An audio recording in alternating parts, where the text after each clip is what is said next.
When people ask me, Jeff, how are you doing? I say, awesome! I love the way it sounds. But the word awesome has lost its awesomeness. We use it for everything. My wife is awesome. That meal was awesome. That experience was awesome. Listen to the different ways we try to make good stuff even better. Like, how many besties can one person really have? Or, that was the greatest day of my life. How many times have you said that? I believe we've slowly killed great things trying to use our superlatives to one up each other and make us sound better. In this episode, we're going to try to figure out how we can really see that God is awesome.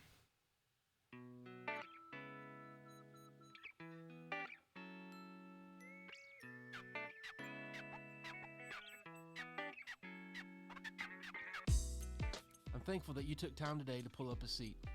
I hope these few minutes together help you follow Jesus better by deepening your relationship with Him and helping you live intentionally for Him every day.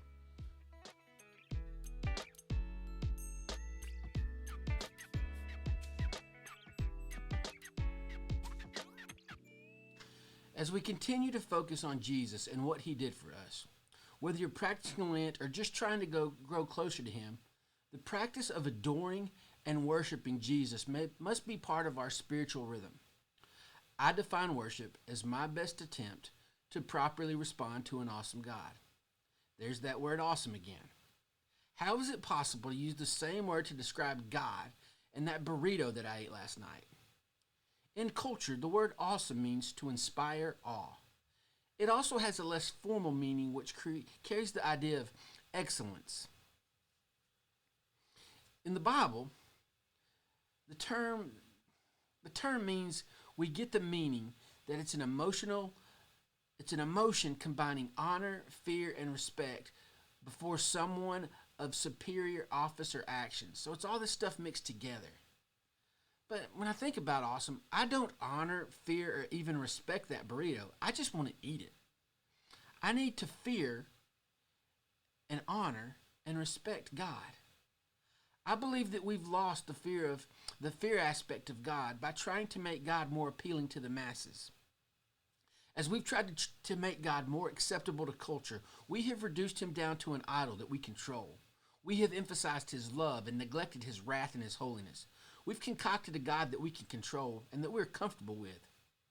And by doing all this, we have weakened Him, or we have reduced Him to an idol.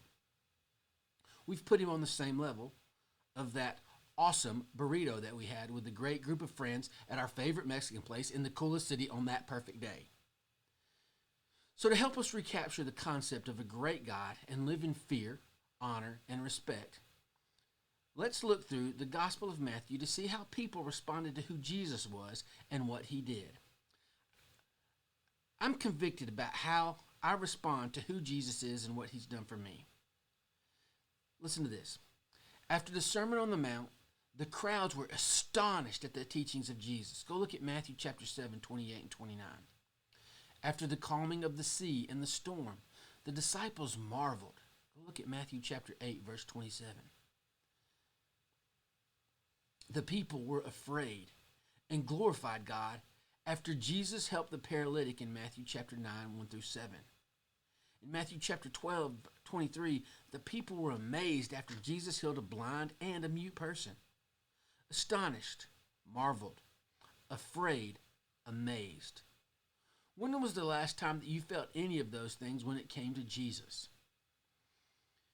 You might say, Jeff, Jesus hasn't done any of those things in my life. I would kick back and say, Jesus has done way more than that when He forgave you. I agree with you. I haven't heard Jesus speak like they did on the Sermon on the Mount. I haven't seen Jesus calm a storm or heal a blind person, but I have seen Him work. The biggest work that Jesus does is rescue us from our sin and restore us back to a relationship with Him. This is a miracle that we should be astonished about, that we should be amazed at, that we should marvel at, and have a fearful awe of who Jesus is. So how did we lose our awe, marvel, and fear of God? Here's how. Over the last few years of church history, we have tried to make Jesus and God more appealing to the masses. So we have reduced God to the one who loves. Now, that is true, and the Bible says that God is love. But it also says God is a lot of other things. Go back and listen to the Stuff About God series in episodes 24 through 29. We've neglected God's holiness. Our view of God is so shallow, we don't stand in wonder. We don't fall on our knees in awe and fear. We aren't amazed. Another reason we aren't amazed or in awe is because we don't have a proper understanding of our sin. Once again, to become more appealing to the masses, we have minimized sin. We have reduced sin to our actions and our behavior. Sin is deep and it's complex. It affects everything about us. It starts in our heart and lies at the foundation of all that we are and all that we do. Sin is a big deal. But because we've neglected the complexity and layers of God to make it easier for the masses to come to him, we have dimmed his glory. Therefore, we don't marvel. Because we've reduced sin to bad behavior, we have made our salvation shallow. And we don't have a reason to be afraid because none of us are really that bad. When we realize the greatness and the holiness of God, when we truly see that God is awesome, we will worship, we will fear, we will be in awe, we will marvel, we will adore. When we realize how bad our sin is and that it is at the heart of who we are and it's the thing that separates us from God, we will appreciate all that he's done. We will exalt God. We will glorify him. We will worship him. We're going to end this episode by reflecting on God with the hope that we fear, marvel, adore, and respond to the one true living God. Here are some verses for us to think about. Jeremiah 10 says in verse 6, "There is none like you, O Lord. You are great, and your name is great in might." Verse 10 of that same chapter. "But the Lord is the true God. He is the living God and the everlasting King.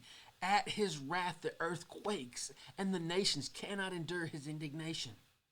1 Samuel 2, verse 2 says, "There is none holy like the Lord, for there is none beside you. There is no one like our God. There is no rock like our God."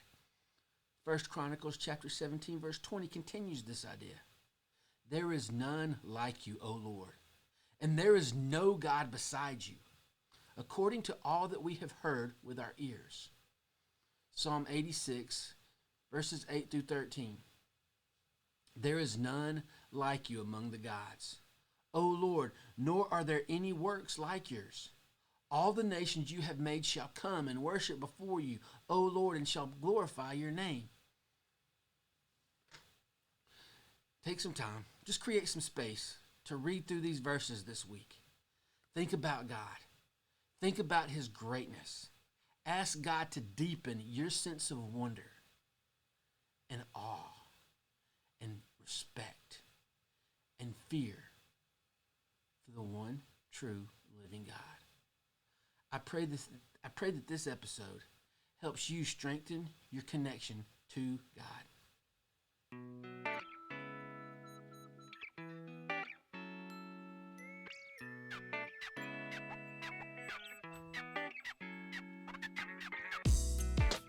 Thanks for taking the time to listen to this episode of Pull Up a Seat. If you've not yet subscribed, do that now so you can get content as soon as it comes out. Also, please help us get the word out by sharing on social media and inviting others to pull up a seat. Until next time, grow in your relationship with Jesus and find one way to live intentionally for him. See you next time when we pull up a seat.